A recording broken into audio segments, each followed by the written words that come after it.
Yo, what's good? It's your man, 100 Grand Ross with The Rock Never Stops. Today I want to talk about, can Immanuel Quickley of the New York Knicks be the shot in the arm and the answer to the Toronto Raptors' offensive woes? If you enjoyed the video, smash that like button for me, hit subscribe and the bell for notifications. I think this is an apropos video. I think I was going to do it maybe a few days ago, but I waited.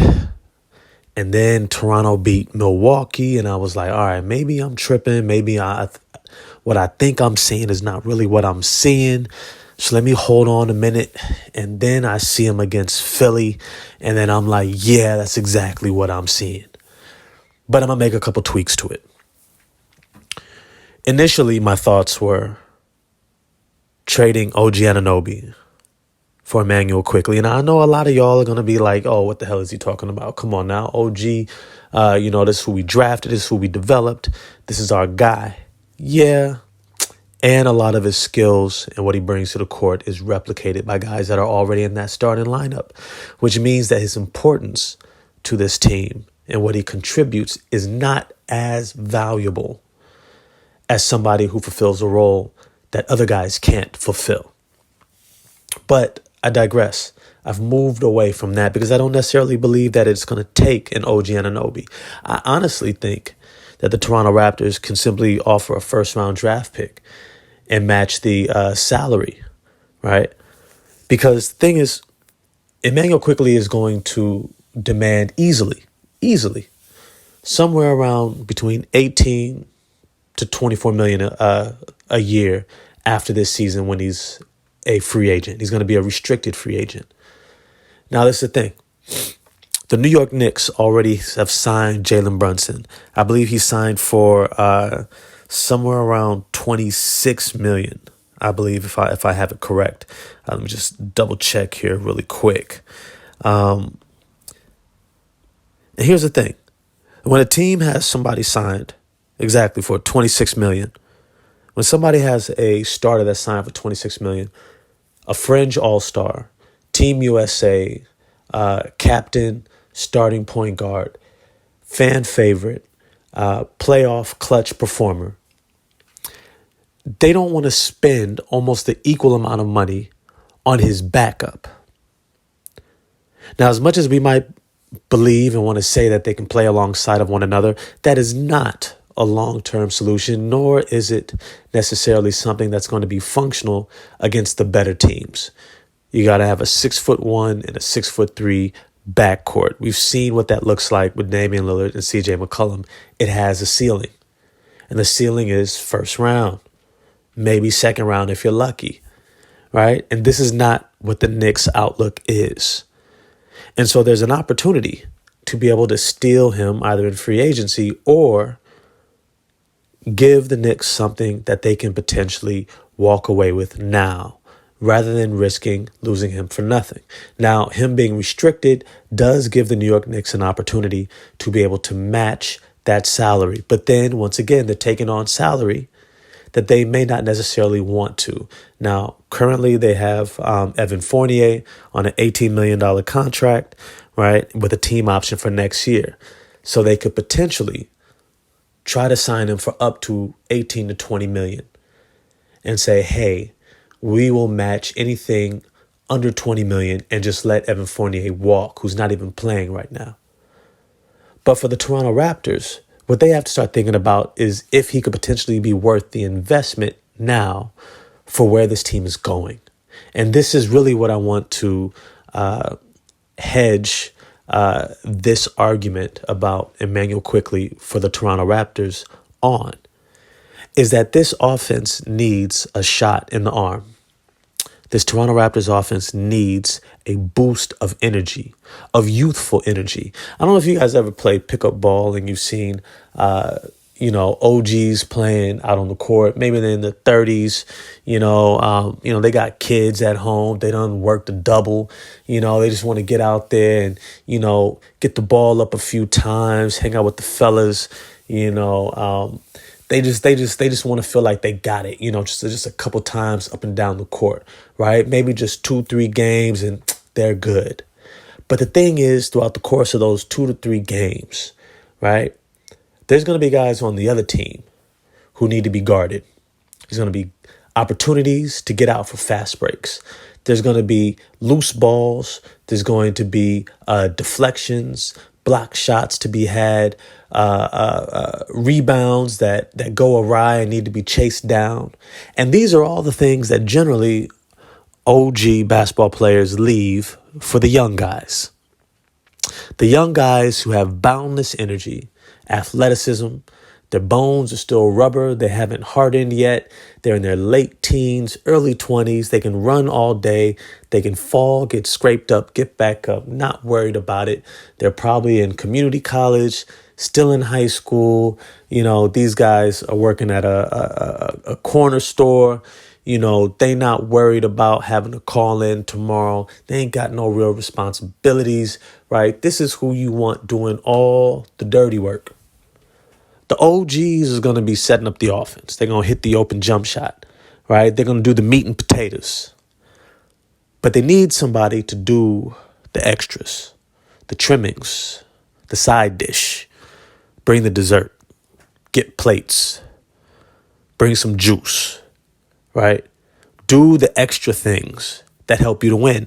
And right now, the Toronto Raptors don't really have that guy. The closest thing to it is probably Scotty Barnes, but he has so many other responsibilities, and he's such a core fixture in terms of what they're trying to see, what they have in him in terms of potentially being a star or superstar level player, that's not necessarily the role they want him playing. They don't want him to be just the energy guy. They want him to be somebody who is a fulcrum of the offense, which is why he's taking increasingly more shots in this season and within this offense. And so the role that they are needing is in that backcourt. It's a role that Dennis Schroeder currently has that he's holding down admirably, right? He's not doing a terrible job. He's doing what he's basically been doing for the past maybe 4, 5, 6 years, where he is a solid ball handler, facilitator, low turnovers, efficient, will run your system. He's reliable. He's consistent. But reliable and consistent, it has a ceiling. There's a certain level of energy that he puts out in a game-to-game basis that allows him to maintain that pace. He's the equivalent of driving your car on the freeway on cruise control. You leave early to get to work and you're taking your time. You got your music on, your playlist or your podcast, right? And you're in cruise control. You're not worried about traffic because you're going to get there in your time. But every once in a while, there's a sense of urgency. Sometimes you're running a little late. Sometimes there's a whole bunch of traffic that you didn't expect. There's an emergency at the office and they're calling you in. And you got to make moves through traffic. You're not necessarily trying to be on cruise control. You need something that can whip in and out of the lanes on the freeway and get in and out of traffic and get you to where you need to go. This is your sports car, right? And that's what the Toronto Raptors offense is needing. The sports car. They got enough guys who are going to be consistent. They got enough guys who are going to be steady. They have enough guys who are going to do the meat and potatoes. They got Pascal Siakam, an all-NBA level forward, right? They've got Scotty Barnes. They got OG Anunoby. They got Jakob Poeltl, a wonderful pickup for this team, right? Matter of fact, this team, you could say, is almost built on guys who fit that billing. They are consistent. They're reliable. They're going to do what they do. But as a collection of cruise control players, you need an injection of energy, of that jackrabbit, quick sprint, fast twitch, young, excitable, explosive player that makes the game easy for all of them. In fact, he's able to bring a component to your offense that transitions it from being something that's competent, that's able to get the job done, and it turns it into something that can potentially be explosive. Now, one of the things that I love about Immanuel Quickley's game is that it fits the billing of what this team needs, also in the realm of where he plays at his best. They don't necessarily need a point guard who's a high-level facilitator, getting 8 to 9 assists a game. That's not what they need. Pascal Siakam is a more than competent facilitator and playmaker. Scotty Barnes as well. And the ball's going to be in their hands overwhelmingly. What they need is somebody who could be a volume three-point shooter, who Dennis Schroeder has never been. He's been a 33% career three-point shooter. And at best, he's competent league average. But he's never been a volume three-point shooter. He's never been that guy that you can run off the screens. He's never been that guy you're going to run a three-point shot play for. He's more an on-ball, pick-and-roll guy who's going to facilitate and set up the offense to get into the lane for a little floater. But here's the thing.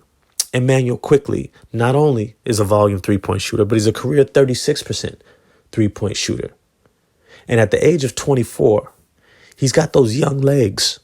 He's got that ability to consistently get into the paint and attack.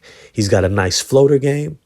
He's got good length at 6'3", with about a 6'8", 6'9" wingspan. He reminds us a lot of Tyrese Maxey. I don't think he's as explosive as a Tyrese Maxey. But I'll say this. Most Kentucky guards go undervalued going into the draft. And most Kentucky guards show that they have a whole lot more to offer by the time they get to the NBA. All right. Shout out to John Calipari. And these guys come in as best kept secrets. And what we're seeing already from Tyrese Maxey is, as soon as James Harden left, we're okay. Because we got a guy who's got another level. And I'm curious if Immanuel Quickley in a starting lineup may not have another level to get to. Currently, right now, Immanuel Quickley is averaging 16 points a game, 4 rebounds, 3.5 assists. He's got an 18.7 per. Dennis Schroeder's per is at 19. He's already performing at that level Dennis Schroeder is at right now as a starter. And so I can imagine with that shot in the arm in terms of that energy, explosiveness, that quick twitch ability that Immanuel Quickley has, if you bring him into this system, what he does in terms of bringing in that, it's almost, I don't know, back in the day, we used to have Fast and Furious. I know there's like 25 Fast and Furious, but when it first came out, one of the things that everybody used to try to get into their cars was this nitrous oxide. Right? And it's this boost. And it allows your fast car to be this super fast race car.